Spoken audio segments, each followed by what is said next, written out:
Bonjour à tous, bienvenue pour ce nouvel épisode de l'IA en pratique. Je suis Agathe Samut, la fondatrice de Comity et de la Comity Academy, et je suis ravie de vous accueillir ce matin pour parler d'IA. Alors, l'IA en pratique, c'est quoi? C'est un rendez-vous mensuel qui a pour but de vous montrer de manière très concrète quels sont les cas d'usage de l'IA dans la communication et dans l'événementiel. Donc, comment vous, dans votre quotidien, vous pouvez utiliser l'IA pour vous accompagner dans vos tâches récurrentes. Donc, c'est ce qu'on voit tous les mois avec un sujet clé. On fait de la démo, on fait du concret, on répond à vos questions, c'est l'intérêt du live. Et également, on va parler d'actualité. On vous tient au courant sur ce qui bouge dans le sujet de l'IA. Notre sujet d'aujourd'hui pour ce 7e épisode, c'est ce qu'on appelle le repurposing content. Alors, vous allez voir, ça va extrêmement intéresser toutes les directions de la communication. Donc, qu'est-ce que c'est? À quoi ça sert? Pourquoi je dois le faire?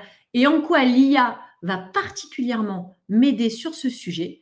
Mais c'est ce qu'on va évoquer. C'est notre sujet du jour pour cet épisode de l'IA en pratique. Et on commence tout de suite.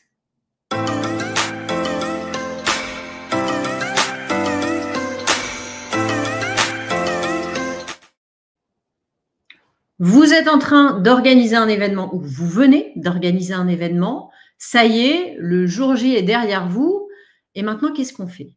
Qu'est-ce qu'on fait de toute la valeur qu'on a créée pendant votre événement? En fait, vous avez passé du temps, de l'énergie, du budget pour créer du contenu, pour créer un événement qui ait de la valeur ajoutée pour vos participants.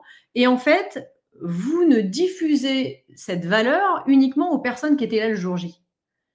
Est-ce que c'est pas quelque part un peu du gâchis?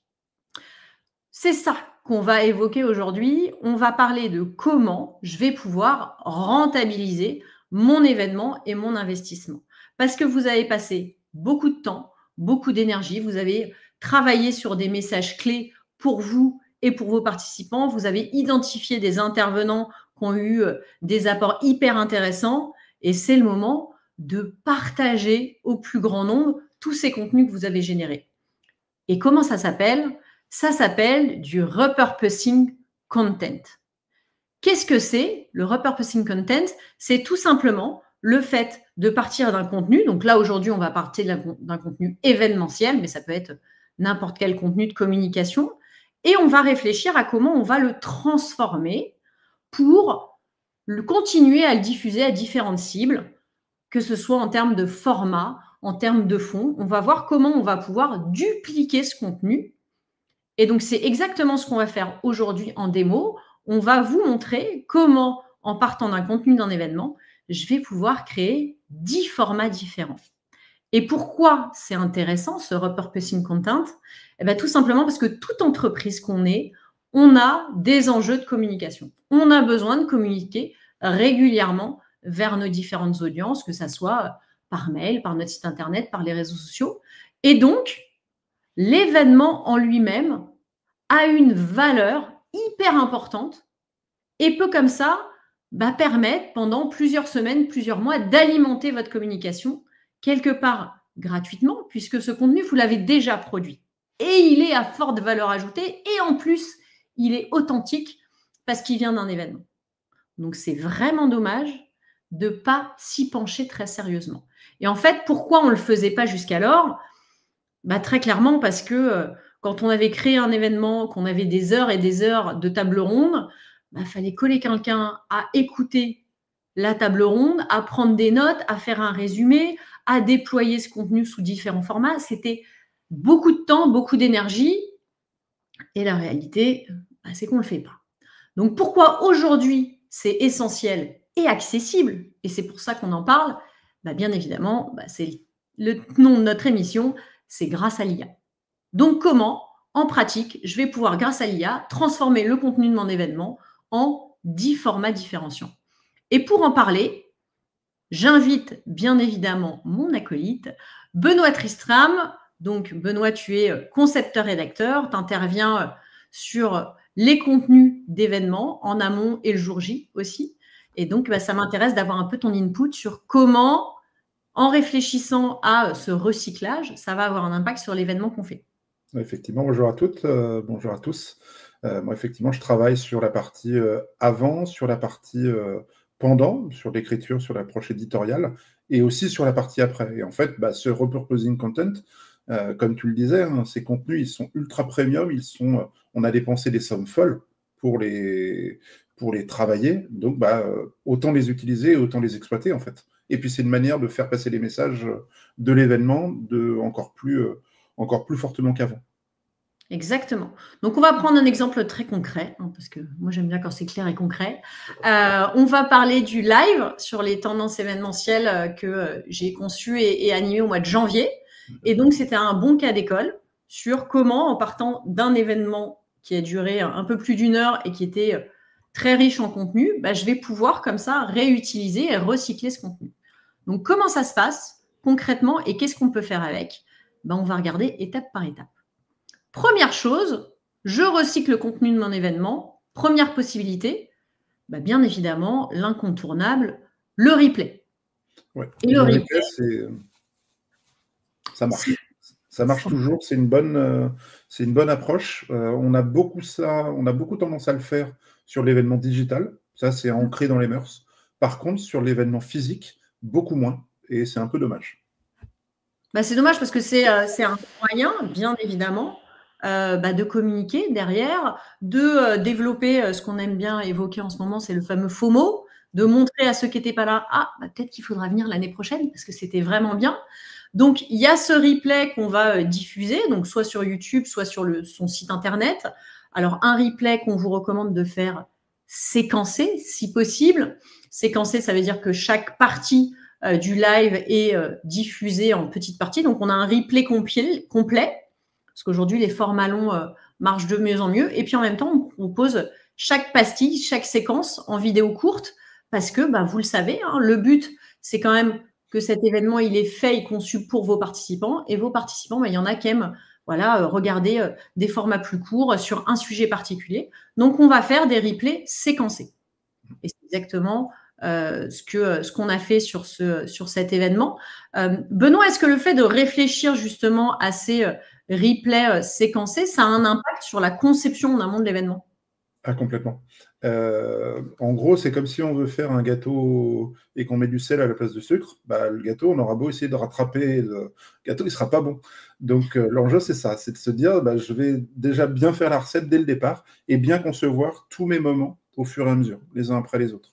C'est-à-dire que moi, quand je travaille, je vais avoir un gros travail de séquençage en amont de l'événement, de dynamisation, en ayant en tête comment ça joue sur l'événement, mais 2, qu'est-ce que je vais pouvoir en faire post-événement.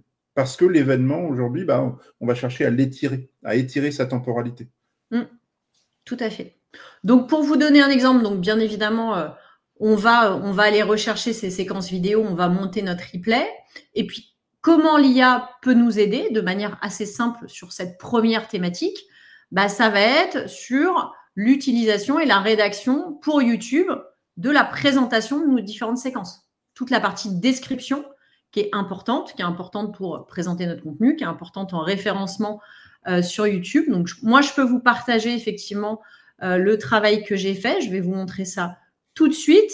Le but, c'est de vous montrer étape par étape. Alors, on ne va pas vous révéler les secrets de fabrication parce que ça, on le réserve effectivement aux personnes avec qui on a la chance de partager un temps un peu plus long et un peu plus spécifique sur de la formation. Donc là, l'idée de ces lives, c'est de vous montrer ce qu'on peut obtenir comme produit fini. Mais l'idée, c'est que si vous voulez pouvoir le faire vous-même, bien évidemment, qu'il faut se former parce que ces outils-là d'IA, ils sont ultra accessibles, mais il y a des techniques.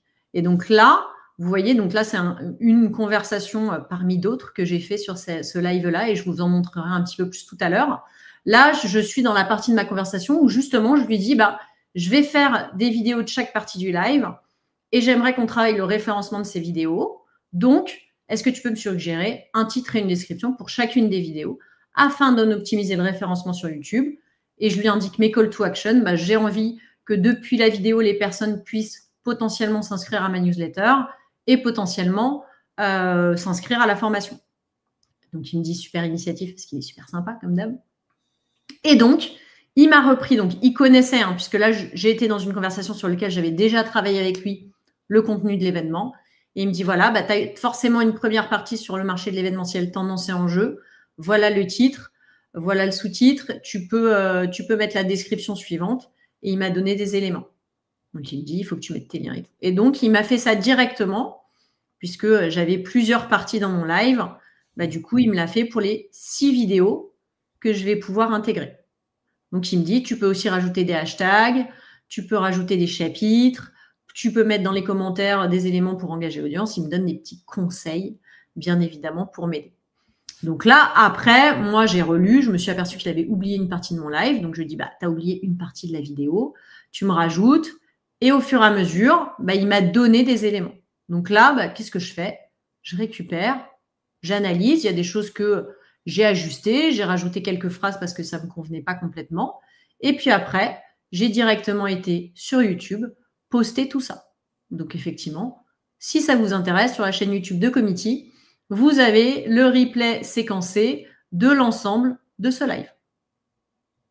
Donc ça, c'est accessible. C'est la première étape de ce que je peux faire pour pouvoir, comme ça, commencer à dupliquer mon contenu. C'était la première étape. Celle-là, elle est plutôt facile, elle est plutôt évidente.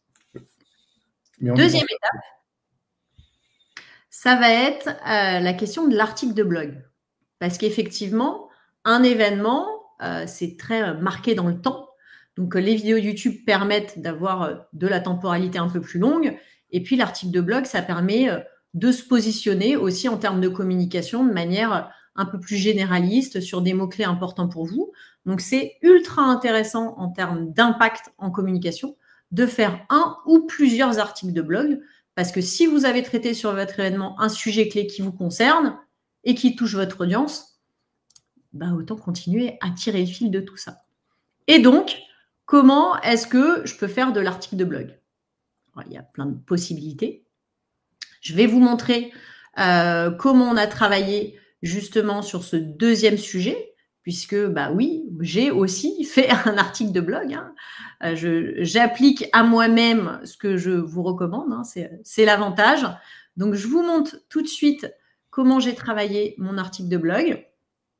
Donc, j'ai commencé par lui dire, j'ai envie d'écrire un article de blog optimisé sur un mot-clé qui est tendance événementielle 2025. Donc là, vous voyez, je lui ai donné le compte-rendu de l'intégralité du live.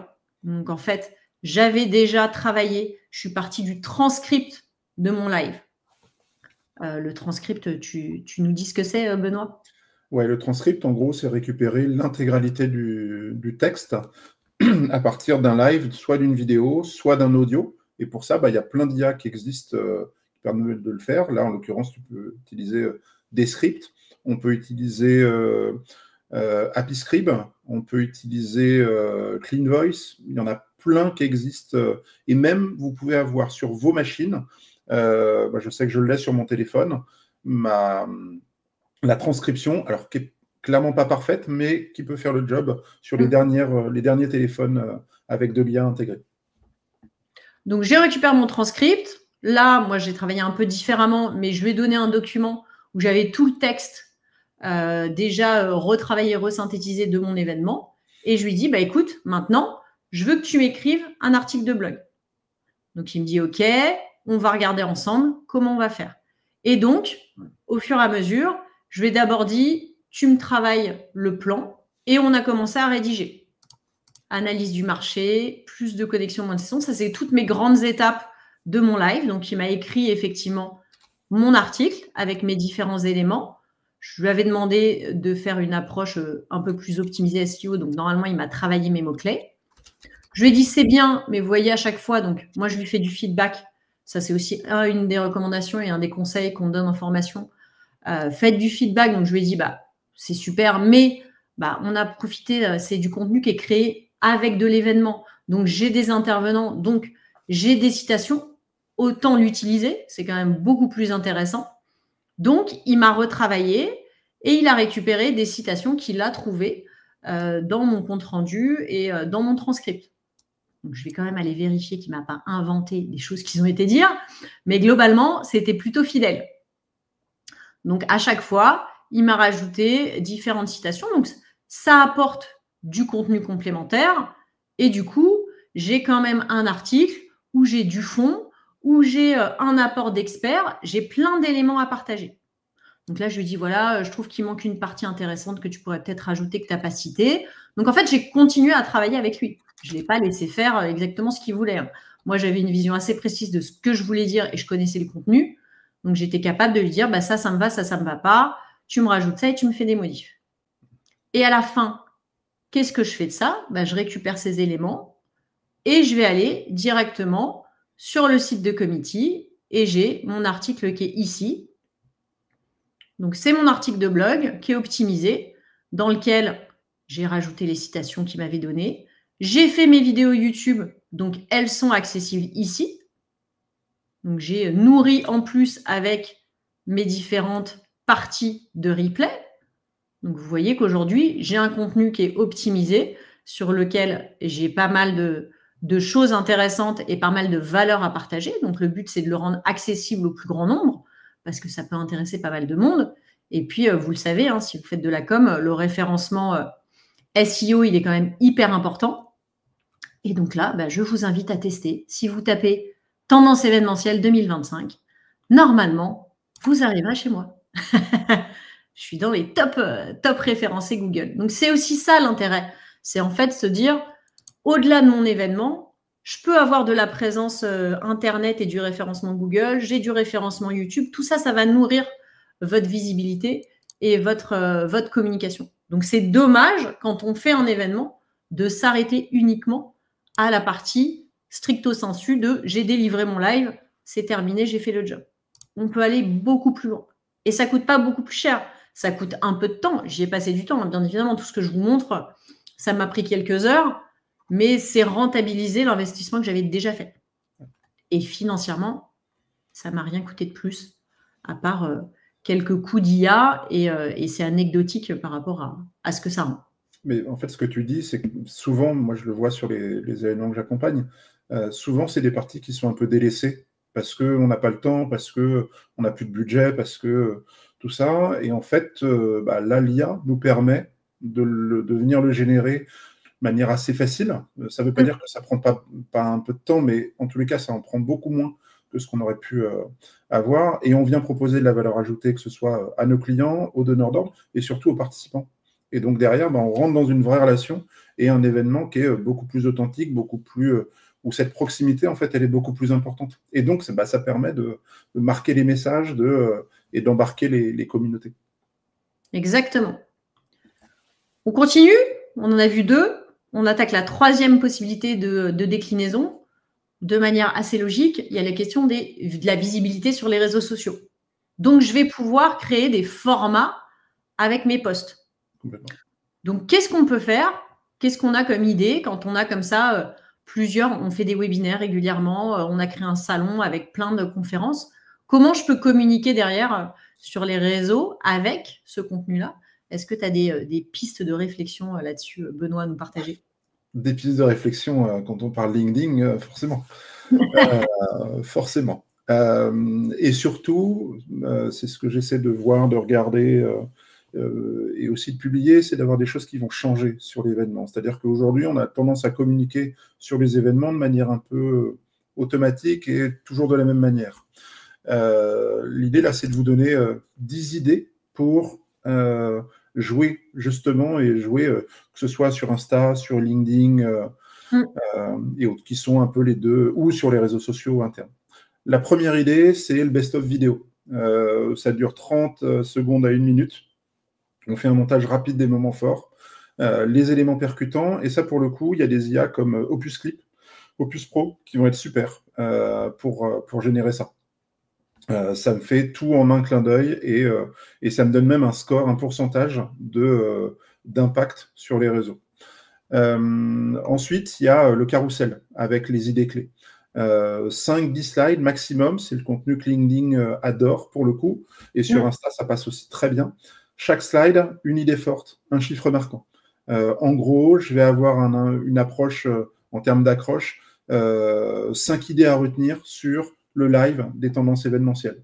Les 5 tendances qui vont marquer 2025. etc. Et c'est là où, effectivement, on peut remettre les citations de speakers que tu as pu avoir.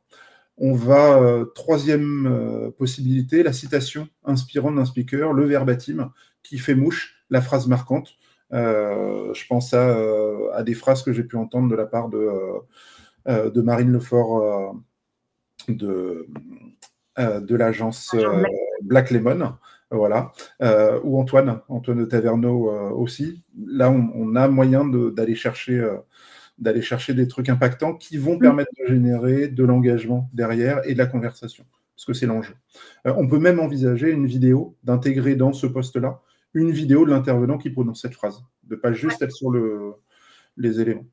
Un truc que j'adore, c'est le storytelling des coulisses. Alors ça, si vous pouvez le mettre, en fait, on est tous... on a tous un côté voyeuriste, on a envie de savoir ce qui se passe dans les recoins, de comment ça se passe, etc. Et donc, on va venir, avec un post ou une story, raconter l'anecdote marquante des coulisses. Ça peut être un imprévu, ça peut être le changement, ça peut être... là, par exemple, on n'avait pas assez de place sur le plateau, donc on était avec Johan de SparkUp, on était sur une chaise à part, un peu esselée, etc. Mais on était quand même là. J'ai une orientation. C'est ça. L'idée, c'est d'arriver à partager un peu ce côté, cette proximité et cette authenticité. On fait un événement et c'est humain avant tout. Autre élément sur l'événement physique maintenant, moins sur l'événement digital, le témoignage participant. Et là, on vient compiler en fait les verbatims des participants sur le post-event. L'idée, c'est pas de le produire, je dirais, dès la fin de l'événement on va publier ça 5 jours après. Non, on peut le faire 2, 3 semaines, 4 semaines après. Ça permet de remarquer les choses. Il y a un côté un peu micro-trottoir, quelque part. Ouais. Après, moi, c'est ce que je conseille aux entreprises que j'accompagne sur ces sujets-là. Le post, ce qu'on va changer après cet événement. On a dit ça, qu'est-ce qui va se passer après? Ensuite, on a des sujets et des idées comme l'avant-après, l'impact. En gros, on compare la situation avant et la situation après avec les connaissances acquises, les chiffres clés et surtout l'augmentation. C'est une manière de faire le bilan post-event. Avant cet événement, on se demandait ça. Maintenant, on sait que ça. Ça permet d'aller embarquer et de créer un peu d'engagement et du feedback. Les trucs un peu rigolos, ça dépend des publics, mais sur des publics de commerciaux, moi, sur les conventions sur lesquelles je travaille, le défi post-event, on propose un challenge aux participants et tout ça, et ça, c'est assez bien. Ça marche aussi sur l'événement grand public, on pourrait le faire là pour le live l'IA en pratique, ça pourrait être sympa. Et puis, il y en a encore 2 autres. Un classique, la FAQ post-event, et puis le débrief d'un expert qui n'était pas forcément là, présent sur l'événement, mais qui va réagir un peu à la manière du format React qu'on peut voir sur YouTube ou sur Twitch. Moi, j'espère que vous avez pris des notes, hein, parce qu'on vous donne des idées aujourd'hui. Il y a un consensus sur le fait qu'il faut communiquer, donc on vous nourrit en idées. Et si vous voyez certains posts dont Benoît a parlé sur mes réseaux sociaux et sur mon LinkedIn concernant les tendances événementielles, ne vous étonnez pas. C'est du repurposing content. Ouais. Alors, on continue sur nos thématiques. On a vu nos déclinaisons, donc posts sur les réseaux sociaux. 4e possibilité de déclinaison, la newsletter. Ça, c'est un incontournable, hein, bien évidemment. Si vous avez une base de clients, de prospects, partagez avec eux en faisant un résumé. Alors, vous pouvez partager l'article que vous avez produit ou alors faire carrément une newsletter thématique sur ce sujet-là et vous renvoyer vers le replay.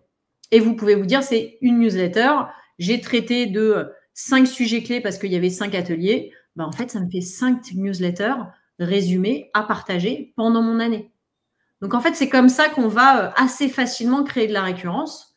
Et là, de la même manière, je ne vous ferai pas de démo, mais la newsletter, c'est bien évidemment une conversation unique que vous avez créée avec votre ChatGPT sur laquelle il connaît par cœur votre newsletter et il est capable de vous la rédiger en quelques clics. Ça, c'est des choses qu'on apprend en formation. C'est comment, justement, je vais créer de l'automatisation dans mes process grâce à l'IA pour arriver à gagner du temps sur l'intégralité de mes productions. En sachant que tout ce que je produis, malgré tout, c'est ultra personnalisé. C'est ça qu'on veut atteindre. Donc, 4e possibilité, des newsletters. 5e possibilité, des présentations, des slideshows. Effectivement, on peut faire un extract un PDF avec quelques éléments sur un sujet clé, ce qu'il fallait retenir de cette thématique. Quand on a des contenus à valeur ajoutée, je pense aux contenus médicaux, aux contenus éducatifs, ben en fait, ça peut être hyper intéressant, même sur de l'interne, de dire voilà, le directeur commercial a présenté le nouveau plan commercial lors de la convention. Ben, on vous a fait une présentation avec les 5 points clés qu'il fallait retenir du nouveau plan commercial. Et ça, ben, je vais le vous diffuser en interne, soit sur le site internet, soit sur l'intranet, soit sur le réseau social d'entreprise. Je vais créer des contenus comme ça complémentaires et qui vont venir supporter mon message et que je vais pouvoir donner juste après l'événement ou bien plus tard. On en est où ? On fait le bilan 6 mois après le nouveau plan commercial. Voilà quels étaient les objectifs, voilà où on en est. Et on repart de ce qu'on avait fait à l'époque. Donc, vous avez plein de possibilités parce qu'il faut s'adapter aux personnes qui sont en train de vous lire, à votre audience. Il y en a qui préfèrent l'oral, qui vont préférer regarder une vidéo. Il y en a qui vont préférer lire un article sur leur téléphone dans les transports. Il y en a qui vont préférer télécharger une pièce jointe, qui vont classer dans leur ordinateur. En fait, le but de recycler comme ça, c'est de s'adapter à votre audience. On travaille pour eux, on communique vers eux, donc on s'adapte à ce qu'ils aiment. Et on est capable de les toucher par les différents médias et par les différents formats. 6e possibilité, je vais compiler les interventions et je vais faire un format plus long et plus structuré en mode e-book ou guide. Alors ça, effectivement, vous l'avez peut-être vu passer, vous l'avez peut-être reçu si vous êtes inscrit à notre événement des tendances événementielles, ou alors vous pouvez le récupérer et le demander directement depuis l'article de blog que je vous ai montré, parce que le but c'est que tout ça communique. Effectivement, j'ai rédigé un e-book sur les tendances événementielles 2025. Comment j'ai fait ? Bien évidemment que j'ai utilisé ChatGPT puisqu'il m'a aidé à transformer de la matière que j'avais déjà dans une autre forme. Donc, j'ai brainstormé avec lui. Je vais vous montrer tout ça. Alors, pareil, je ne vous montre pas les secrets de la machine, puisqu'il s'est passé plein de choses avant sur la préparation de ce livre blanc. J'ai utilisé une technique qui s'appelle la chaîne de prompt. Donc, ça, c'est quelque chose qu'on voit en formation et qui permet justement d'avoir une approche bien plus pointue, bien plus efficace sur les rendus textuels. Donc là, j'ai fait ma petite chaîne de prompt avant dans ma discussion. Et une fois que j'ai eu fait ça, je suis arrivée sur ma demande très spécifique. Ceux qu'on a formés savent de quoi je parle. Et ceux qui ne savent pas encore, je vous invite à venir nous rejoindre. Donc, comment j'ai fait ? Donc d'abord, j'ai préparé ma conversation spécifique pour rédiger cet e-book. Et puis après, je suis rentrée dans le détail. Et là, comment j'ai briefé ChatGPT ? Vous voyez, je l'ai fait à l'oral. Voilà ce que j'avais en tête en vrac pour moi. Donc, je vais raconter ce que j'avais en tête sur ce qu'était ce e-book. Qu'est-ce que je voulais mettre dedans ? Quelle était ma vision ? Quel était mon parti pris ? Ce que j'aimerais que ça ressorte ? Je lui ai tout dit. Donc, j'ai d'abord donné et fait mon input. Et c'est ça qui fait la différence. Le but, c'est pas de prendre un contenu et de lui dire « vas-y, refais-le différemment ». On peut faire comme ça, ça marche, il n'y a pas de souci. Mais l'idée, c'est surtout de se dire comment j'apporte de la valeur ajoutée et quelle est ma vision à chaque étape.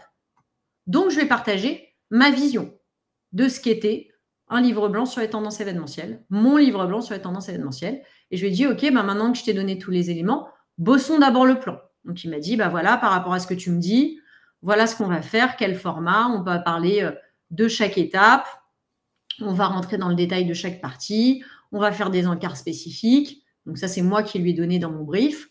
Donc, d'abord, on est passé par le plan. Parce que si je lui avais dit rédige-moi tout de suite le e-book, il m'aurait fait une tartine et après, ça aurait été compliqué pour moi de tout relire. Donc, une fois qu'il m'a fait ça, je lui ai dit, OK, je lui ai fait mon feedback, pareil, je lui ai expliqué ce qui allait pas. Et ensuite, je lui ai dit, tiens, je te donne le transcript Donc, voilà le transcript du live. Et ce que je te propose, c'est qu'on va écrire étape par étape ensemble ce contenu et cet e-book. Donc, il a commencé à me rédiger. Première partie, on s'était mis d'accord dans le plan que ça s'appelait comme ça. Donc, il m'a fait ma rédaction. Et une fois que j'ai eu cette première base, bah, bien évidemment, comme je veux toujours mettre mon grain de sel partout, j'ai voulu faire mes modifs. Et donc là, j'ai utilisé la fonctionnalité Canvas. Canvas, c'est la partie traitement de texte.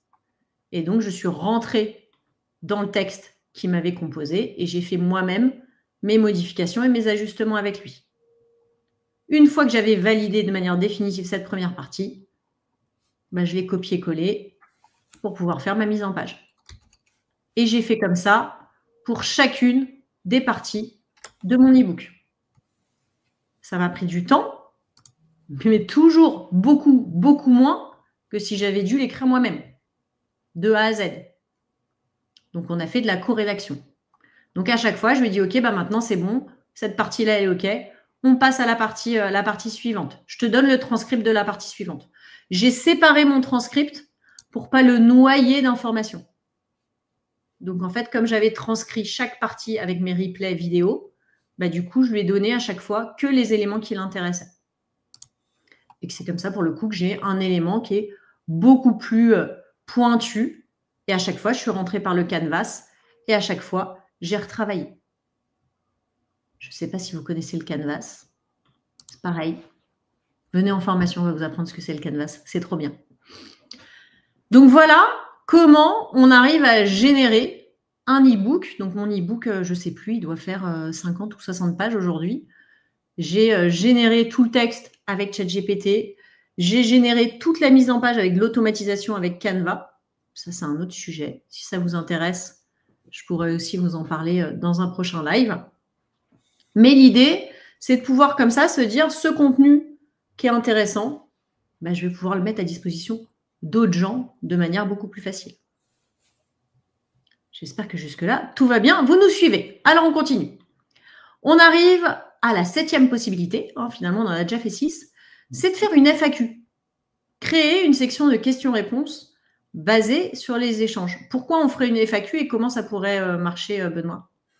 Déjà, on va faire en sorte de récupérer les questions que les participants se sont posées sur l'événement.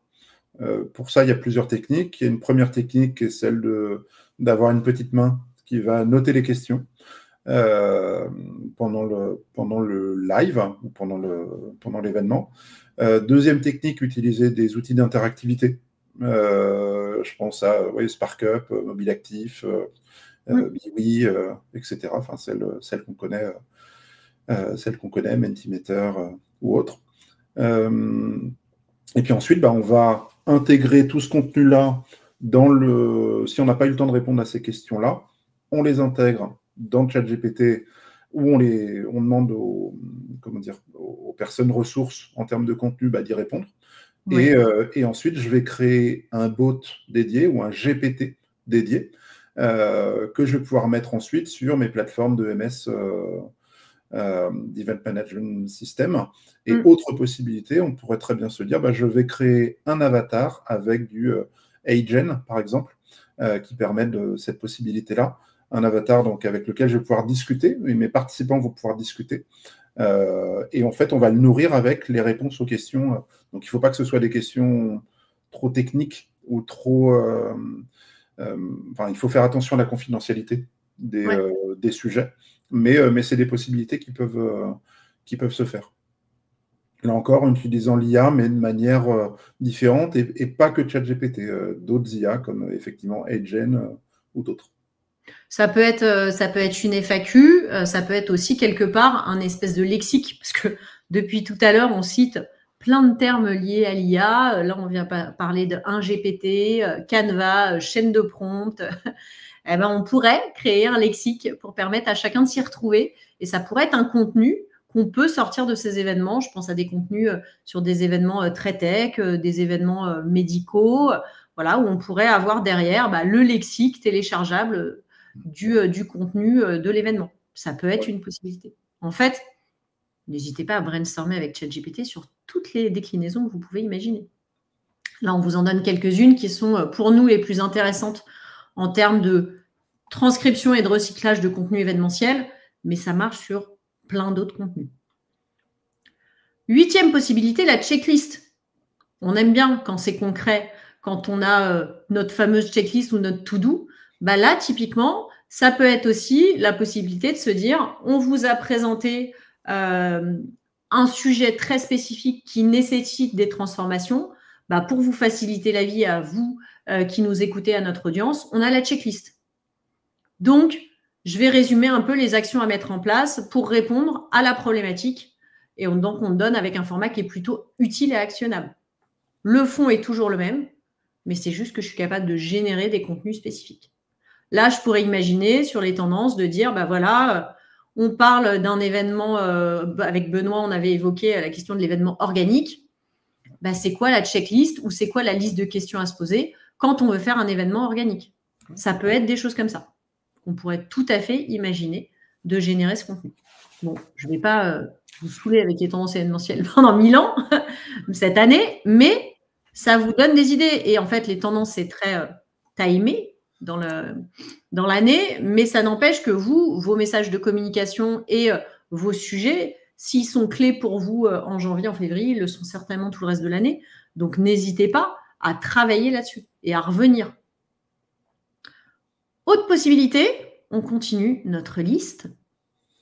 On a la possibilité aussi, au-delà de la checklist, de faire une étude de cas. Ça marche bien. Ça marche très très bien. En gros, l'idée, c'est de reprendre le témoignage d'un intervenant pour en faire une success story. Ça marche très bien quand on a, sur des événements internes, quand on met en avant des bonnes pratiques, par exemple. Ça fonctionne assez bien parce que c'est très concret, c'est très identifiable.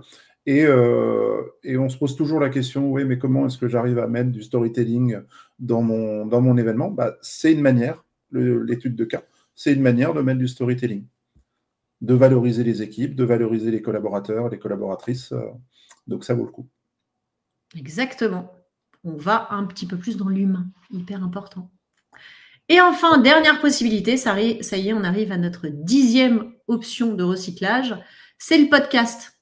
Pourquoi le podcast? Bien évidemment, parce que c'est un format audio qui est très plébiscité.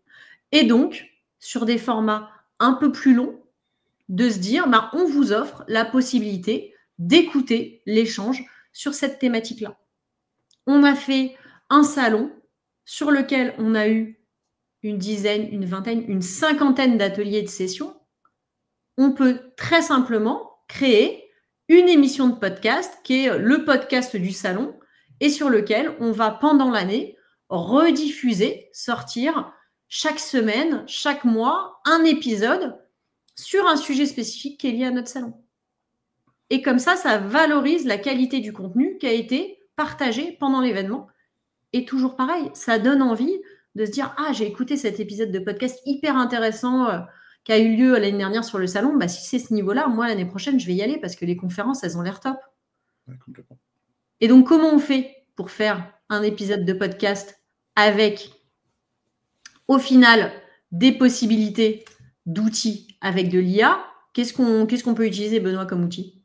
On peut utiliser Clean Voice. Clean Voice, pour le coup, ça va nettoyer la piste son et on peut même créer un jingle vidéo avec Canva. On peut utiliser Podcastle, qui est une IA qui me permet d'enregistrer un podcast qualité studio à partir d'un simple ordinateur. Donc, en fait, il y a un côté accès à la technologie qui est beaucoup plus fort. Et puis, je vais utiliser Beethoven.ai pour créer de la musique libre de droit pour habiller mon podcast. Et donc, ça, typiquement, la slide que vous voyez, c'est une des slides qu'on aborde dans la formation pour apprendre sur ce sujet-là, mais aussi pour d'autres, sur la vidéo, sur de la recommandation événementielle. Voilà, plein de choses. C'est notre niveau avancé. C'est quand on commence à aller toucher d'autres IA et qu'on arrive justement, en connaissant un panel d'IA, de se dire, par rapport à mon projet que j'ai actuellement en cours, qu'est-ce qui va être pertinent d'aller chercher comme outil? Comment je peux marier ces outils pour arriver au final à sortir un produit fini? Et c'est vrai que là, avec ces outils-là, j'ai la possibilité hyper simplement de créer mon podcast sans studio, sans personnel technique spécifique. Je vais pouvoir de moi-même me dire, j'ai récupéré toute la piste son d'une table ronde que j'ai fait lors de mon salon. Je vais cleaner un peu avec Clean Voice. Je vais rajouter, je vais créer une musique de libre de droit. J'enregistre l'intro pour expliquer ce qu'est mon podcast. Et puis, en fait, je crée comme ça. Je suis capable de sortir toutes les semaines un épisode de mon podcast qui donnera envie de venir à ma prochaine édition. Et on peut utiliser, j'y pense là, on peut utiliser Notebook LLM. C'est Google qui sort ça. Et en gros, ça va nous générer, on va lui mettre plein de contenu. Donc, on peut lui mettre l'intégralité du transcript. Ça va nous générer le podcast de 2 personnes qui sont en train de parler, 2 personnes complètement virtuelles. La seule problématique, c'est qu'aujourd'hui, ce n'est que en anglais. Mais ça fait partie des possibilités qu'on aura aussi demain sur ces questions de contenu. Exactement. Donc, j'espère on vous a donné beaucoup d'idées. Comment, justement, l'IA nous permet, au final, de faire tout ce recyclage de contenu, parce qu'à chaque étape, là, on ne vous a pas fait la démo des 10, parce que ça aurait été très, très long, mais globalement, en maîtrisant des techniques simples et parfois un petit peu plus avancées sur l'utilisation d'IA comme ChatGPT, Copilot, Gemini, celle que vous voulez, vous allez pouvoir comme ça décliner votre contenu hyper facilement. De un événement, je vais passer à 10 contenus. Et là, si on fait tout ça, je vous assure que vous avez quoi communiquer pendant des semaines après l'événement. Et de manière, et ce n'est pas juste de la répétition, c'est d'arriver à trouver des choses qui ont de la valeur pour votre audience. Donc, c'est ça qui est intéressant. Le but, ce n'est pas juste de copier-coller, c'est d'arriver à chaque fois à trouver un angle éditorial qui est pertinent pour votre audience. Donc, vous pouvez faire ces 10 étapes et c'est ça que nous, on vous recommande. Utiliser l'IA à bon escient et dupliquer son contenu, c'est une bonne manière de le faire, très clairement. J'espère que ça vous a inspiré. On a essayé de répondre à vos questions, enfin surtout Benoît, parce que moi je parle beaucoup, de répondre à vos questions, de vous mettre les liens dans le chat. Donc voilà, j'espère qu'on a répondu aux interrogations que vous avez. Pour ceux qui veulent aller plus loin et qui ont envie de savoir faire ce qu'on est en train de vous montrer, parce que tout ça c'est possible et c'est accessible. Par contre, on prêche pour notre paroisse, mais forcément, et n'hésitez pas à échanger. Il y a beaucoup de monde sur LinkedIn qu'on a déjà formé. Si vous avez des questions, si vous voulez qu'on vous mette en relation avec des agences, des directions de la com ou des freelances qu'on a formés pour savoir comment ça s'est passé, ce qu'ils en pensent, n'hésitez pas. Mais là où vous allez faire la différence, c'est qu'en fait, quand on utilise l'IA sans savoir correctement prompter et sans connaître les bonnes techniques, on a un résultat qui est très basique. Je vous invite à faire le test, puisqu'on a parlé de tendances. Demandez à ChatGPT quelles sont les tendances événementielles 2025. Je pense que vous trouverez plus d'informations sur le site de Comity, parce qu'effectivement, quand on accompagne mal l'outil, le résultat n'est pas probant. Non. Il y a du texte, il y a du volume, mais la qualité n'est pas là. Quand on apprend à bien prompter, quand on apprend à bien personnaliser son outil, ça fait partie des choses qu'on voit en formation, on arrive à aller beaucoup plus loin et on monte vraiment d'un niveau. Et là, toutes les déclinaisons qu'on vous a montrées, on peut le faire facilement. Une fois qu'on est formé, c'est accessible. Donc voilà, si vous voulez vous joindre à nous, vous êtes les bienvenus. On a une session par mois pour ce qui s'appelle Interentreprise, donc avec plusieurs inscrits. Et après, on fait des sessions sur mesure pour venir former vos équipes, votre service com, votre service événementiel, votre agence. Et comme ça, on personnalise vraiment tout ce qu'on fait pendant la formation. Donc, j'espère que ça vous a inspiré parce qu'il est temps maintenant de continuer notre séquence et on va passer à la deuxième partie de ce live l'IA en pratique qui va être sur comment je vais pouvoir commencer à automatiser mes process. Je vais te remercier, Benoît. Merci beaucoup de nous avoir apporté ton savoir-faire et ta vision sur ces différents sujets. Et puis, bien évidemment, toujours joignable sur LinkedIn et toujours disponible en formation pour nos participants. Oui, complètement. Et puis, on continue de discuter dans le chat. N'hésitez pas. Tout à fait. Allez, on passe à la deuxième partie.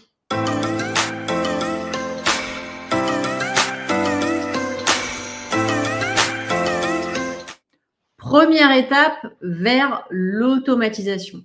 En fait, souvent, quand on parle d'IA, on parle aussi beaucoup d'automatisation et on ne comprend pas bien ce que c'est.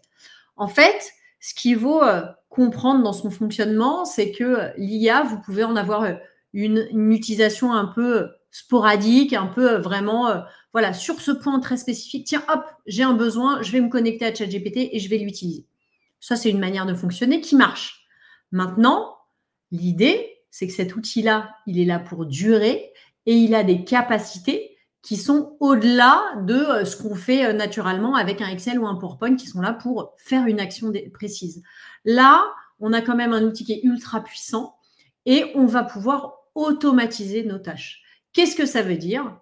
Ça veut dire que chacun d'entre vous, vous allez pouvoir mettre en place des process, des méthodes et des outils à votre besoin spécifique et que vous allez pouvoir réutiliser de manière récurrente.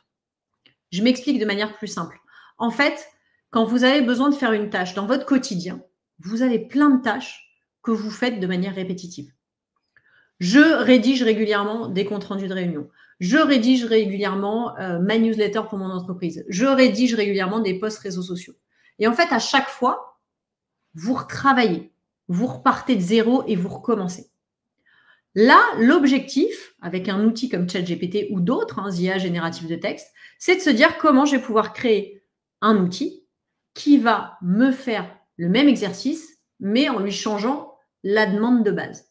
Comment il va pouvoir m'aider à rédiger ma newsletter tous les mois?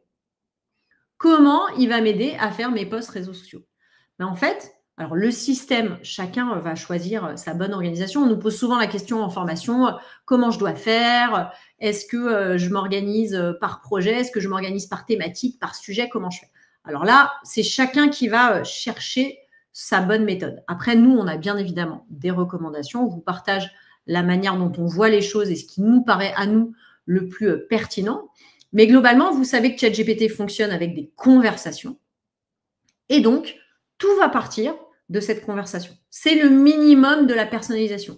Dites-vous que votre compte, le but, c'est que vous avez plein de niveaux de personnalisation parce que l'objectif final, c'est de se dire, mon compte ChatGPT à moi, il est personnel. C'est mon assistant personnel.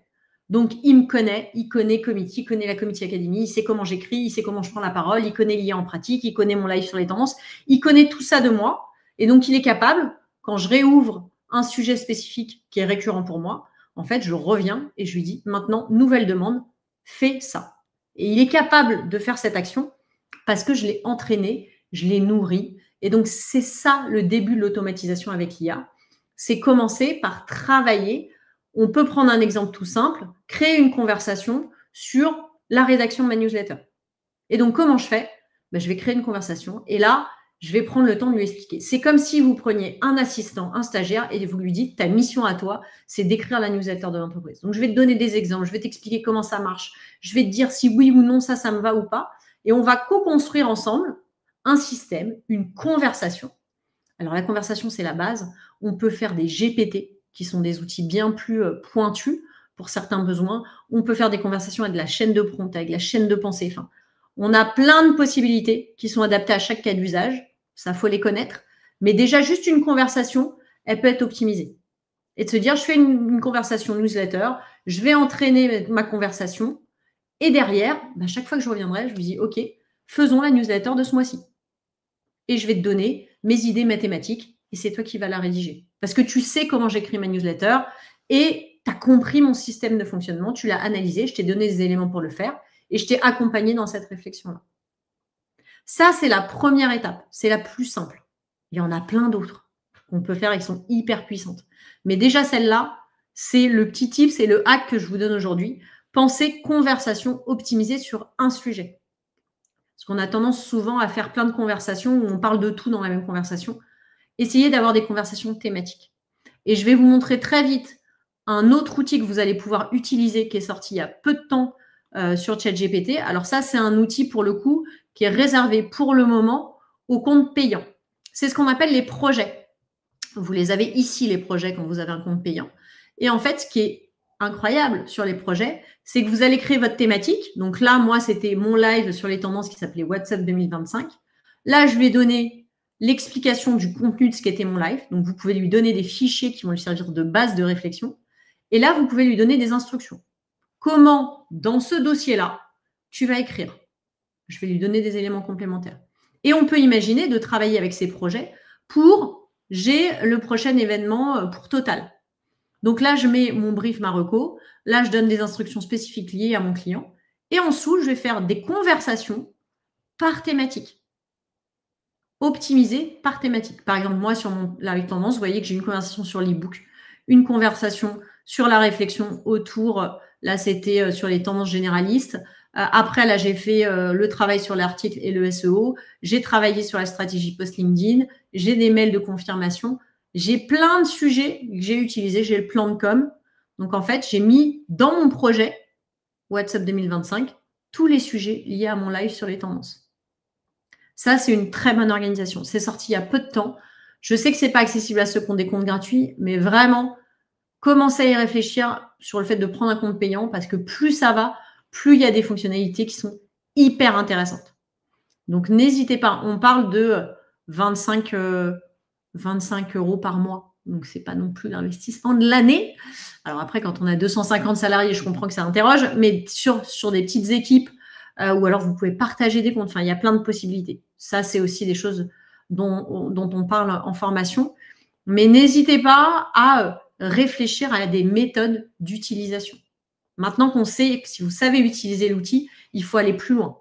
Il faut aller vers l'automatisation, vers des process et des méthodes qui vont vous permettre d'optimiser. Moi, pour l'IA en pratique, c'est comme ça que je fonctionne. J'ai une conversation qui s'appelle l'IA en pratique.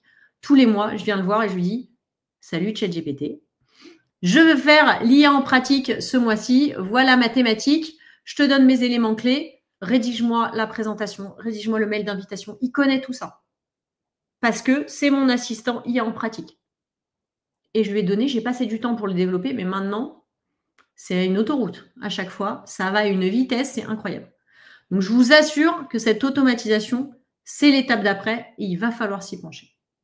Bien évidemment, d'abord, il faut apprendre à comprendre comment fonctionne l'outil, les méthodes de prompt, tout ça, et puis après, on commence à automatiser. Mais c'est vers ça qu'il faut aller. C'est vers ça, quand on parle de gain de productivité et de créativité, c'est pas juste du one-shot, c'est globalement dans son quotidien, on se développe des assistants personnels sur des fonctionnalités spécifiques. Voilà pour le hack du jour que j'avais envie de vous partager. Et maintenant, on va passer à notre troisième partie, qui est la dernière partie du jour, sur l'actualité. Et on va vous parler vidéo, parce que ça va très vite et très fort en 2025 sur cette thématique.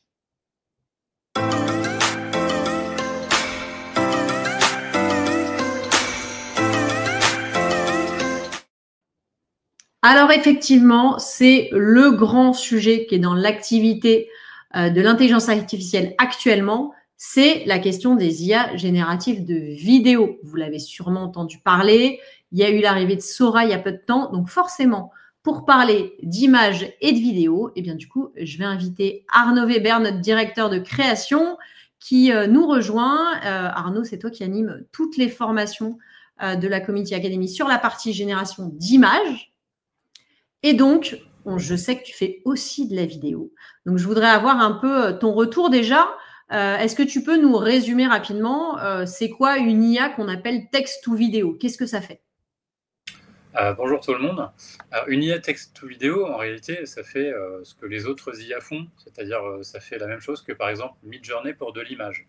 Je vais écrire un prompt relativement sophistiqué quand même pour définir une scène avec les bases du prompt que certains peuvent connaître déjà. C'est une bonne structure de prompt avec un sujet bien construit, une action, une ambiance, etc. Et cette IA vidéo, en l'occurrence, qui fonctionne comme une autre IA, va générer une séquence de 5, 10, 15, ça dépend de l'IA, mais quelques secondes. Donc en fonction du résultat, je vais pouvoir réitérer mon prompt, modifier certaines parties, jusqu'à obtenir des résultats qui sont au plus proche de ce que je souhaite, tout simplement. Ok, donc je pars d'un contenu textuel et j'arrive à une vidéo. Et c'est ça qui est intéressant, c'est ça la différence par rapport à tout ce qu'on a vu aujourd'hui qui était vraiment plus de l'image, c'est que là, je vais vraiment avoir des séquences de vidéos. Est-ce que, donc toi, je sais que tu le fais pour un souhait de créativité, tu crées pas mal de vidéos un peu extravagantes, un peu folles. Peut-être que certains suivent Arnaud sur sur Instagram ou sur LinkedIn. Donc, vous pouvez voir toutes ces créations qui sont assez créatives, bien évidemment. Mais tu fais aussi des trucs un peu plus corporate. Qu'est-ce que tu utilises comme outil aujourd'hui pour faire de la vidéo, toi, avec l'IA? Alors d'abord, pour répondre effectivement à ce que tu viens de dire, moi je fais des choses un petit peu originales. Je prends le contre-pied, c'est-à-dire je profite des hallucinations de l'IA, et il y en a beaucoup, plus qu'on ne le pense, pour explorer des territoires plus artistiques. Mais quand on revient sur du corporate, par exemple, pour faire des films, des vrais films ou des spots de pub, à ce moment-là, donc là on en voit un petit exemple, mais c'est vraiment, ça c'est du rush hein, pour une formation.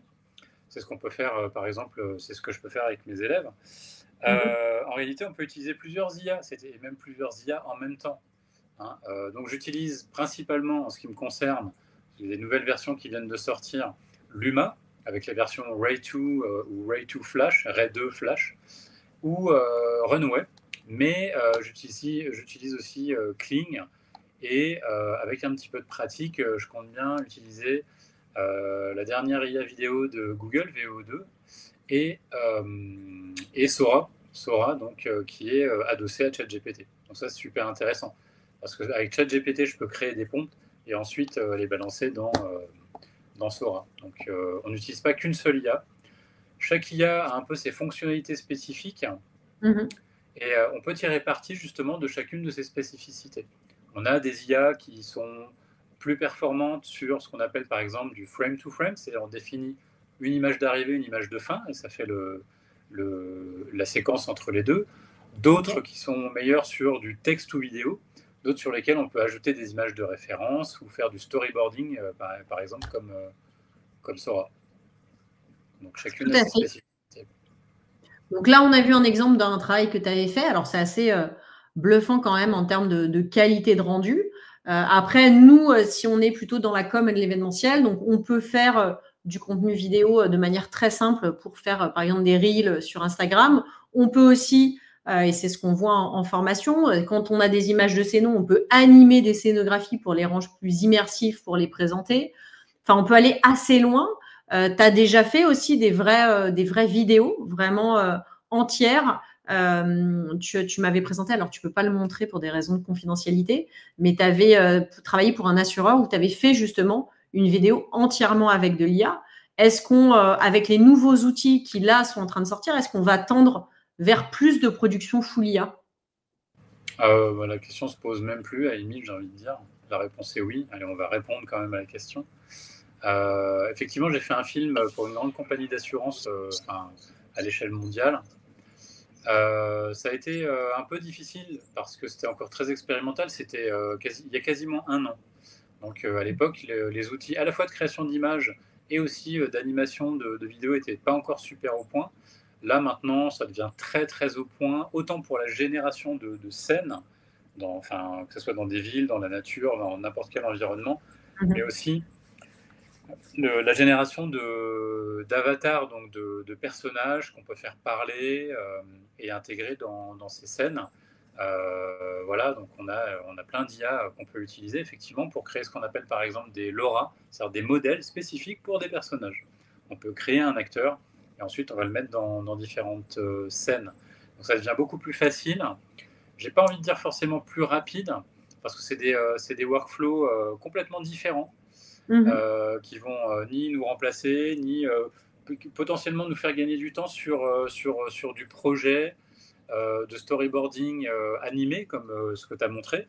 Hein, parce que la qualité, quand même, c'est pas de la qualité broadcast, hein, on va pas se mentir. Mais ça permet comme ça de faire du storyboarding. On voit très très rapidement et très facilement le résultat. On peut se projeter en fait vers de la production un peu plus élaborée. Et j'ai envie de dire que là, maintenant, on peut faire des choses qui sont super réalistes, assez bluffantes, et que d'ici 3-4 mois, 6 mois, on aura encore grimpé d'un cran, parce que l'évolution est extrêmement rapide, vraiment. Donc là, effectivement, j'en parlais en introduction, hein, le nouvel outil qui a fait beaucoup de bruit, c'est Sora. Donc Sora, c'est l'IA générative de vidéo qui a été proposée aujourd'hui par OpenAI, créateur de ChatGPT. Donc c'était disponible aux US depuis le mois de décembre. Et là, ça y est, depuis le 28 février. On y a accès en France. Donc, c'est réservé à ceux qui ont des comptes payants. Donc, je peux vous montrer à quoi ça ressemble. Sora, ça ressemble à ça. Donc là, je suis dans la bibliothèque. Donc, featured, c'est là qu'arrivent les créations qui sont partagées. Et donc, ce qui est très intéressant, donc on voit qu'on peut vraiment faire tous les styles. On a vraiment une belle qualité de rendu. Alors, c'est pas parfait, hein, ça reste de l'IA. Il y a des choses plus ou moins convaincantes. Mais ce qui est très, très intéressant dans ce que Sora propose, c'est son approche qui n'est pas juste de la génération d'images animées, mais qui est quelque part un banc de montage. Donc, on peut complètement travailler la conception complète de sa vidéo dans ChatGPT, donc dans Sora pour le coup. Là, ce qu'on voit, vous voyez, il y a une fonction storyboard. C'est ça qui fait la différence avec d'autres outils, c'est qu'on va en fait créer des séquences dans lesquelles, pour chaque séquence de notre film, donc comme un storyboard, on va écrire ce qui se passe à l'écran et on va pouvoir comme ça rajouter des séquences. On va pouvoir les rallonger, les raccourcir, on va pouvoir les modifier. Et donc, c'est ça qui va créer, en fait, directement votre film. Vous n'avez même pas besoin de faire du montage. Là, vous voyez sur cette vidéo-là, j'ai un storyboard avec 2 images qui ont été créées et qui sont enchaînées naturellement. Donc, c'est ça qui est très, très bluffant sur ce que propose Sora. Alors là, c'est vraiment tout neuf. On n'a pas encore eu le temps avec Arnaud de faire des tests un peu poussés sur ce qu'on peut faire, pas faire sur les rendus. Mais quand on voit la bibliothèque, on se rend bien compte qu'il y a quand même pas mal de possibilités, toujours avec ce photoréalisme qui est assez intéressant. Donc, ça ouvre beaucoup, beaucoup de portes pour nos projets de com et d'événements. Ça donne plein de possibilités. Il va falloir explorer tout ça. Alors, Arnaud, pour le moment, on ne propose pas encore de formation aux IA vidéo. On y réfléchit, bien évidemment, parce qu'il y a de plus en plus d'outils, de plus en plus de possibilités. Si ça vous intéresse, n'hésitez pas à le mettre dans le chat.